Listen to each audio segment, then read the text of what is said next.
I never thought I'd say this out loud, but I begged him not to stop. And he didn't. And now, I can't unlive what we did. I can't undo what we started. And I can't forget the way it made me feel. It's been 2 years since that night, and still, every time I close my eyes, it comes back. The air, the smell, the sound of my own breath shaking in my chest. You know when they say, one moment can ruin everything? That's not just a quote. That's a warning. Because I didn't listen. I thought I could keep things under control. Thought I could draw a line. Thought I knew myself well enough to never cross it. But pain, loneliness, that kind of hunger, it does something to you. It distorts your boundaries. And before you even realize it, you're somewhere you swore you'd never be. I lost everything. My peace, my sense of self. And maybe the worst part? I still remember the warmth. I still remember how alive I felt. And that's what breaks me the most. Because it wasn't a stranger.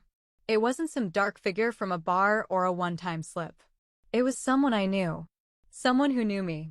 Someone who shouldn't have made me feel that way, and yet, in that moment, it felt like the only thing that had made sense in years. I'm not asking you to understand. I'm not even asking you to forgive. But I need to tell it. I need to finally let this story breathe. Because the silence, it's too heavy. And maybe, just maybe, someone out there knows this feeling too. That ache. That pull. That ache for connection so deep you'd do something you never thought possible. I don't know how you'll see me by the end of this. I don't know if you'll feel sorry for me or hate me, but I promise I'll be honest, even when it hurts. Even when it makes me look like the worst version of myself. Because this isn't just a story about what happened one night. It's about everything that led up to it. The little heartbreaks. The long silences. The quiet dying of something I used to call love. It's about what happens when your heart's been starving for too long. And you finally taste something that feels like being seen again. So, here it is. My story. 2 years earlier. Subscribe to Heartfelt Tales Unfold, where silence breaks and stories are finally told. I wake up before everyone else. Make the coffee. Pack the lunches. Fold the laundry that no one remembers I even touched. I smile when I serve breakfast. Ask if anyone needs anything. Pretend I'm okay when they don't answer. I've been married for 15 years. 15 years of shared bills, birthday cakes, and quiet dinners where the only sound is the clink of silverware. He's a good man, on paper, hardworking, provides everything we need. Except him. He's never home. And when he is, he's not here. His body's at the table. But his mind is always miles away. He doesn't ask how I'm doing. Doesn't notice when I wear something new. Doesn't even flinch when I cry during a movie. We sleep in the same bed. But I stopped reaching for him a long time ago. And he never noticed I stopped. There's a picture on the wall of us on our wedding day. We looked so in love back then. I wonder if that version of me still exists somewhere. The one with bright eyes and soft dreams. Then there's Liam. 17. Tall. Quiet. Always thinking. He's not my husband's biological son. But he's mine. And lately. He's the only one who notices when I walk into the room. The only one who says, "You look tired, Mom. Are you okay?" Sometimes I just nod. Other times I say, "I'm fine," and he tilts his head like he knows I'm not. He helps me clear the table. He stays back when his little brother runs off. He lingers. And I don't know why that matters so much, but it does. The house looks perfect. Trimmed lawn. Neatly hung curtains. Neighbors wave and say, "You're so lucky. Such a beautiful family." But they don't see how quiet it is inside. How I walk from room to room just to feel movement. How I put on music just so it doesn't feel like the walls are closing in. I've become a ghost in my own life. Doing all the things I'm supposed to do. But feeling like none of it matters. I did the cooking. The cleaning. The smiling. But no one saw me. Not really. Except him. We took a road trip that summer. Packed the car with snacks, extra chargers, and the kind of silence no music could cover up. I smiled for the pictures. Laughed when I was supposed to. But everything felt rehearsed, like we were acting out a family instead of being one. The boys sat in the back, earbuds in. My husband drove, barely glancing my way. He talked about gas prices, work deadlines. I nodded, pretended to care. It had been a long time since he asked me anything real. We reached the cabin just before sunset. It was beautiful, wooden, quiet, tucked away in the trees. A fireplace. A little kitchen. The kind of place that should have felt romantic. But by the time we unpacked and ate, he was already asleep on the couch. TV still on.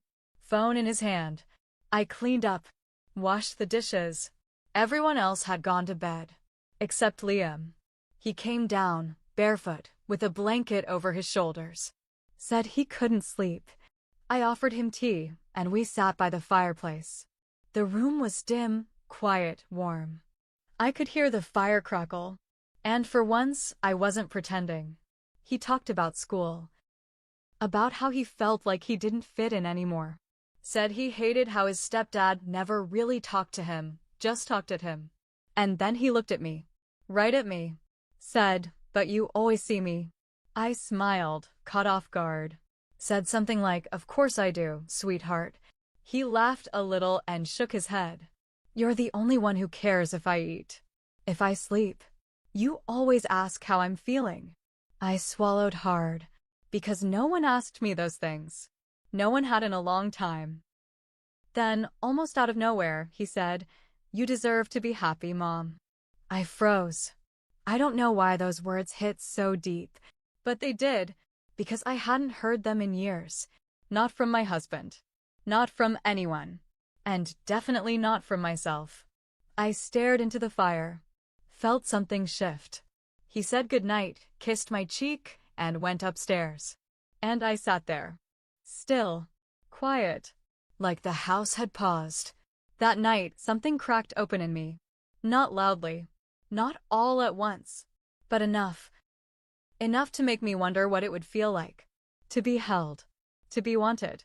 To be chosen, not out of obligation, but from presence. It was the first time in a long time I didn't feel like a ghost. I kept replaying that night in my head. Not because anything happened, but because something almost did. His words echoed louder than they should have. "You deserve to be happy, Mom." So simple. So soft. But they stuck to me like skin. I tried to shrug it off. Tried to tell myself it was just a sweet moment, nothing more. But I caught myself smiling when I remembered it. And then I caught myself blushing. That scared me. I started moving through the house differently. Wearing the blouse I used to save for date nights. Putting on lip balm before dinner. For no reason. At least, that's what I told myself. My husband didn't notice. Didn't look up when I walked in. Didn't ask why I hummed when I cooked. Didn't ask anything, but Liam noticed. He started offering to help. Washing the dishes before I asked. Carrying the groceries inside. Asking if I needed a break. One evening I was putting folded towels in the hallway cabinet. He passed by and said, "You smell nice." Just like that. Casual. Gentle. But it made my hands freeze mid-fold. And I hated that I felt warm inside. I hated that my breath caught in my throat. That I spent the rest of the evening trying not to replay that sentence. Trying not to smile. Trying not to feel something I wasn't supposed to feel. It felt like I was coming back to life. And I hated how much of that was because of him. I'd been so used to being invisible. That when someone finally saw me, even if it was wrong, even if it was dangerous, I didn't know how to turn away. I kept telling myself it was just gratitude. Just affection. But I already knew. It was more. It started with little things. Late-night conversations that stretched longer than they should have. Quiet voices so we wouldn't wake the others. But really, so we wouldn't break the spell. He'd sit at the kitchen table while I made tea. Sometimes we'd stand by the back door, watching the porch light flicker. There was something about those moments. They felt outside of time. Like the rules didn't reach us there. He told me about being bullied. About how he never felt like he fit anywhere, not in school, not even in this house. Said he always felt like a guest in his own life. And I understood that more than I should have. I shared things I hadn't spoken out loud in years. How I used to write poetry. How my mom used to hit me with a wooden spoon if I cried too loud. How I once ran away for 2 hours just to see if anyone would notice. He listened like no one else ever had. Like every word I said mattered. Like I mattered. Then one night, we were laughing about something stupid.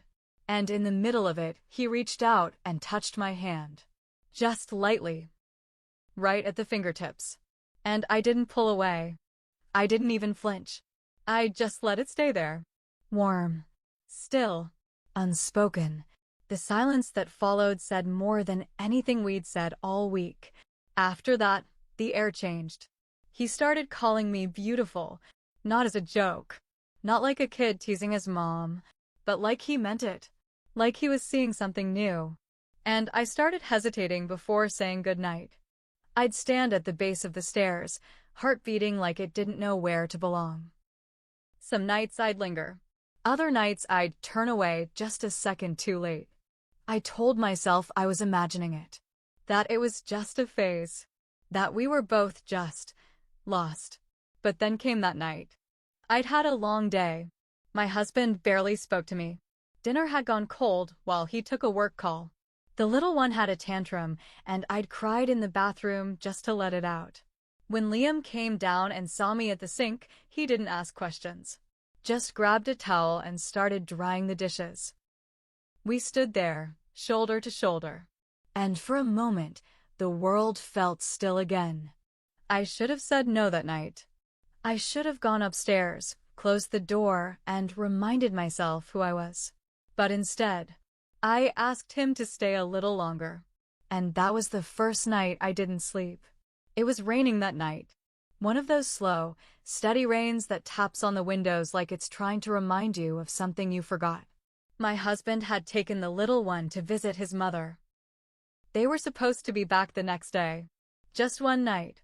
Just a little space. I thought I'd enjoy the quiet. Maybe even catch up on sleep. But the house didn't feel peaceful. It felt heavy. Liam was still home. He hadn't wanted to go. Said he had a project to finish. I didn't question it. We ordered pizza. Put on an old movie we both liked. Something we'd watched 100 times. Back when things were simpler. Back when lines weren't so blurred. We sat on opposite ends of the couch at first. But somewhere between the second and third slice, the space closed. Not in a rush. Just naturally. At some point, he got up and grabbed a blanket. Draped it over both of us. Not saying a word. I should have moved. I didn't. The rain got louder. The lights from the TV flickered across the room. And I felt something rising inside me, something warm and terrifying all at once. Then he turned to me. His eyes weren't asking. They were seeing. And that broke me. I started crying. Quiet at first. Then deeper. The kind of cry that comes from places you've ignored for too long. He didn't ask what was wrong. He just put his hand over mine. Gently. Steady. And I didn't pull away. I didn't say stop. I didn't say this isn't right. I didn't say I'm your mother. I said nothing, because deep down I didn't want him to stop. I begged him not to stop, not with words, but with the way I leaned into him. With the way I let my eyes close when he touched my face. With the way I exhaled like I'd been holding my breath for years. Not because I didn't know it was wrong, but because I was afraid of going back to feeling nothing. So when his lips touched mine, I let them. And when his hand cupped my cheek, I leaned in.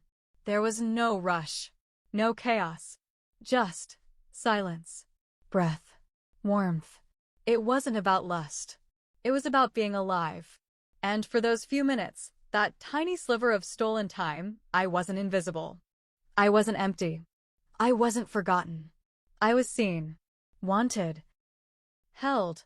And after that, everything changed. The next morning, everything was different. Not loud, not dramatic, just different. He couldn't look at me, not for more than a second. When I walked into the kitchen, he got up and left. When I asked if he wanted tea, he mumbled, "I'm fine," without meeting my eyes. And when I said good morning, he didn't say it back. The silence between us, it wasn't tender anymore. It was thick, cold, sharp enough to hurt. I felt exposed, like I'd handed him my heart in the dark. And now that the lights were back on, he didn't want to hold it. By the time my husband and the little one came home, Liam was already gone. Said he was spending the weekend at a friend's. Didn't say which one.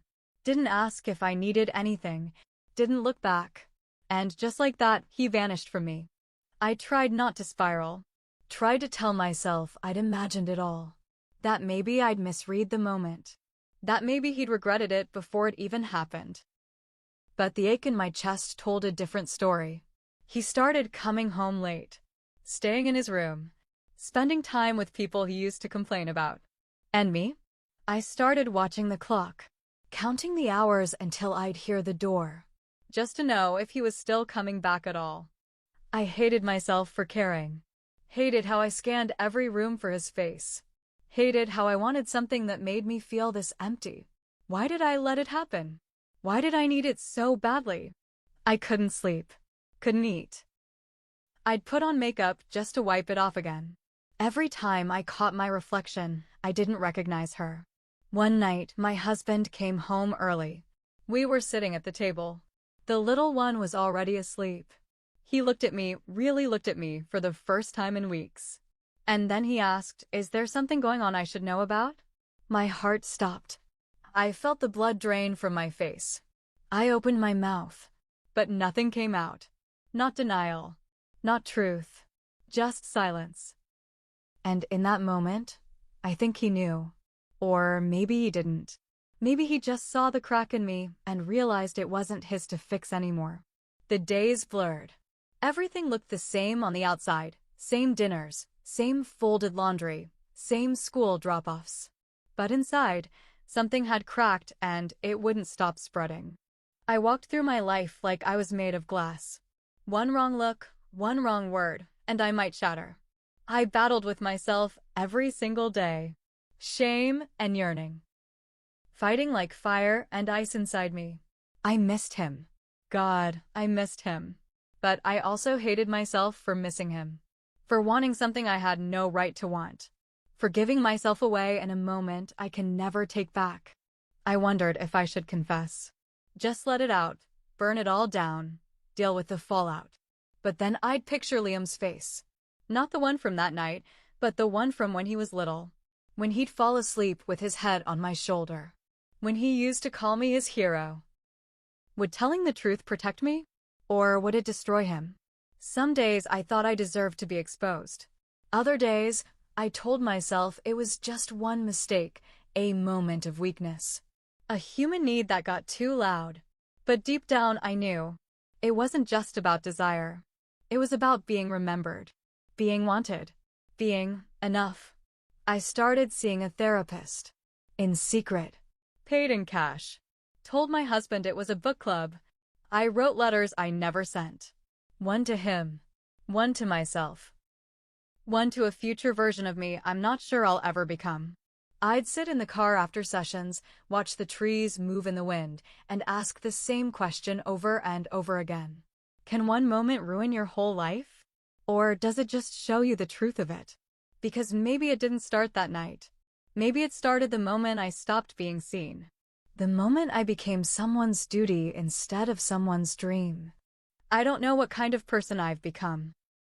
I just know I don't recognize the woman brushing her teeth in the mirror anymore. And some nights, I wish I could unfeel everything. Just go back. Close the door. Turn off the light. But I didn't. And now, I live in the silence of what I can't undo. Have you ever felt so unseen, so quietly erased, that you made a decision you regret every time you close your eyes? Not because you didn't know better, but because, in that moment, being wanted felt like breathing again. And silence. Silence felt like dying a little more each day. I'm not proud of what I did. I'm not here to make it sound poetic. There's no beauty in betrayal. No glory in crossing a line that can't be uncrossed. But I needed to say it, out loud, because keeping it buried was slowly killing me too. So, if you've ever carried something too heavy, if you've ever made a mistake that still lives in your chest, if you've ever chosen a moment of warmth over a lifetime of cold, tell me your truth in the comments. I'm not here to justify myself, just to speak what's real. If this story touched something inside you, subscribe to Heartfelt Tales Unfold, where silence turns into stories too heavy to carry alone. Don't miss the next one. It might echo a truth you've never dared say aloud. Some betrayals don't come from strangers. They come from people who sit across the dinner table, people who call you mom or wife.